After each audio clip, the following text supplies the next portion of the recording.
Alright, तो यहाँ पर हम एक क्वेश्चन डिस्कस करने वाले हैं जो कि एक बहुत ही आसान सवाल है, मेरे ख्याल से सभी का हो जाना चाहिए जिन लोगों ने स्ट्रेट लाइंस पढ़ा है। बट हर बार की तरह हम इस सवाल को सॉल्व करने का एक एफिशिएंट तरीका देखने वाले हैं, और इस सवाल के थ्रू एक लेसन है जो कि मैं डिलीवर करना चाहता हूँ, जो कि बहुत सारे सवालों पे लग सकता है।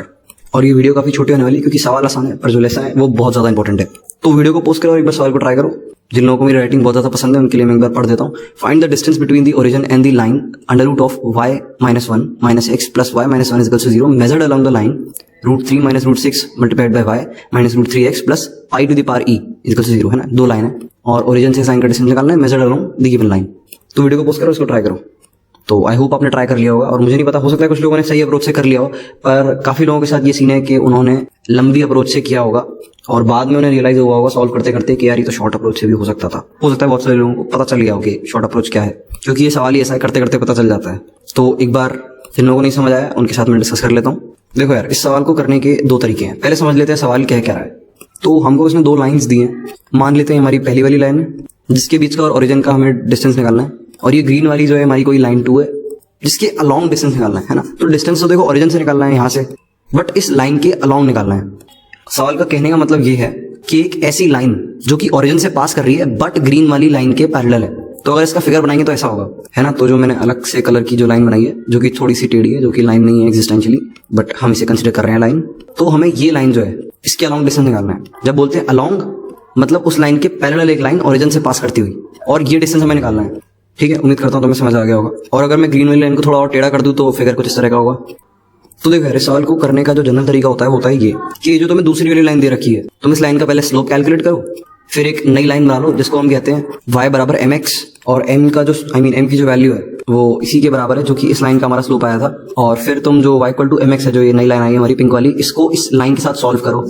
तो y की वैल्यू जब mx रखोगे तो x की कोई वैल्यू निकल के आएगी, x की आएगी तो y की वैल्यू, मतलब बेसिकली टू लीनियर इक्वेशंस का सॉल्व करने की बात कर रहा हूँ। और फिर तुम पॉइंट ऑफ इंटरसेक्शन निकाल लो। ये पॉइंट ऑफ इंटरसेक्शन तुम्हारे पास आ जाएगा, इसके और ओरिजिन के बीच की डिस्टेंस निकाल लो अब। ठीक है, तो ये जो है जनरल प्रोसीजर होता है। तो अगर इस तरह से करोगे तो कुछ टाइम लगेगा करने में। तो एक तरीका तो इस सवाल को करने का ये था जो मैंने अभी बताया, जो कि जनरल तरीका है। इस तरीके से नहीं करना है तो भाई फिर कौन से तरीके से करना है? ऐसा कौन सा जादुई तरीका है जिसकी मैं बात कर रहा हूँ? जो तरीका मैं बताने वाला हूँ वो है कुछ इस प्रकार कि ये आपकी दो इक्वेशंस दे रखी हैं और आप इन्हें बड़े ध्यान से देख रहे हो। इनको ध्यान से आपने देखा, 20 सेकंड देखा या 10 सेकंड देखा कि तुमने अगली लाइन में आंसर लिख दिया जो कि ये है। जी हाँ, बिल्कुल इसी तरह से आपको ये सवाल करना था। काफ़ी लोगों को समझ आ गया होगा मैंने क्या किया है, क्या ऑब्जर्व कर लिया ऐसा। जिनने इस सवाल को जेन्युइनली सॉल्व किया, इसलिए बोलता हूँ सवाल को जेन्युइनली सॉल्व किया और जिन्होंने नहीं किया है वो अगली बार से ध्यान रखना। तो ऐसा क्या किया मैंने जो सिर्फ देख के ही हो गया, आंखों में जो है काम हो गया। नहीं सिर्फ आंखों का इस्तेमाल नहीं, दिमाग का इस्तेमाल भी किया गया यहाँ पे। तो कुछ चीजें होती हैं ऑब्जर्व करने लायक जो कि हम इग्नोर कर देते हैं और अपने स्टैंडर्ड पैटर्न पे चलते रहते हैं, है ना। सवाल को पहले ध्यान से देखना बहुत जरूरी है। इस तरह का एक और सवाल है जो कि मैं पहले डिस्कस कर चुका हूँ, जिसको मैं एंड स्क्रीन में डाल दूंगा, तो उसको भी ध्यान से देखना। वो सिमिलर चीज एक्सप्लेन करता है पर उसकी वीडियो मैंने बहुत पहले बनाई थी। तो कई बार कुछ सवालों में लूप होल्स होते हैं और वो इंटेंशनली डाले जाते हैं क्योंकि पेपर बनाने वाला जानता है कि एक पढ़ा लिखा बच्चा जो है वो इसको जल्दी सॉल्व कर देगा और उसी के लिए बनाया। एक्चुअली में अगर तुम इसको सॉल्व कर दोगे तो भी तुम हार गए, क्योंकि सॉल्व करना सिर्फ गोल नहीं था, जल्दी सॉल्व करना भी गोल था। और जिसने कर दिया जल्दी उसने कर दिया जल्दी, वो एज ले गया।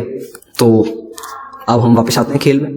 ध्यान से देखोगे तो ये दोनों लाइन जो है सिर्फ तुम्हें इनका स्लोप चेक करना है ना। अगर तुम इस लाइन के स्लोप को चेक करोगे तो तुम्हें मिलेगा 1/√2+1। ध्यान रखना कि स्लोप चेक करने वाली चीज बिना तुम पेन यूज करे कर सकते हो। चाहो थोड़ा बहुत पेन चला लो बट बिना पेन के कहीं जा सकती है बड़े आराम से। और दूसरी लाइन का स्लोप चेक करोगे तो तुम्हें मिलेगा 1/1 - 2। करना एक बार दोनों को मल्टीप्लाई जरा करके देखो एक बार। -1 आ रहा है, दोनों लाइन परपेंडिकुलर है एक दूसरे के, यानी कि ओरिजिन और हमारी जो ये वाली लाइन है इसके बीच की डिस्टेंस जो हमारी जनरल मिनिमम डिस्टेंस होती है वो क्या होती है? वो ओरिजिन से डाले हुए परपेंडिकुलर की लेंथ ही तो होती है। तो ओरिजिन से जो परपेंडिकुलर डालोगे उसका स्लोप इस लाइन के स्लोप के परपेंडिकुलर होगा जो कि इस लाइन का स्लोप है। मुझे नहीं लगता मुझे इससे आगे कुछ समझाने की जरूरत है, लोग समझ गए होंगे। और बाकी यहाँ पे काफी सारे लोगों का जेईई मेंस हुआ होगा, तो मैं चाहूंगा एक बार तुम अपना पेपर दोबारा जाके देखो कहीं इस तरह की गलतियां तो तुमने नहीं करी है कि कोई ऐसा सवाल था जो तुम्हें लगा बहुत लेंदी है बट जल्दी हो सकता है ना। जैसे मुझे अभी भी याद है, मेरे दो दोस्त थे, एक पढ़ाई में काफी खराब था, एक पढ़ाई में बहुत ज्यादा अच्छा था, मतलब बहुत तो नहीं बट बढ़िया था, मतलब 1200 वगैरह के आसपास उसकी कोई रैंक वैंक आई थी। तो जो पढ़ाई में काफी खराब था वो बोल रहा था कि पेपर बहुत ज्यादा लेंदी आया। मतलब इतना खराब नहीं था वो भी, उसने भी क्वालिफाई तो कर लिया था बट रैंक कम थी। तो बोल रहा था पेपर बहुत लेंदी आया था।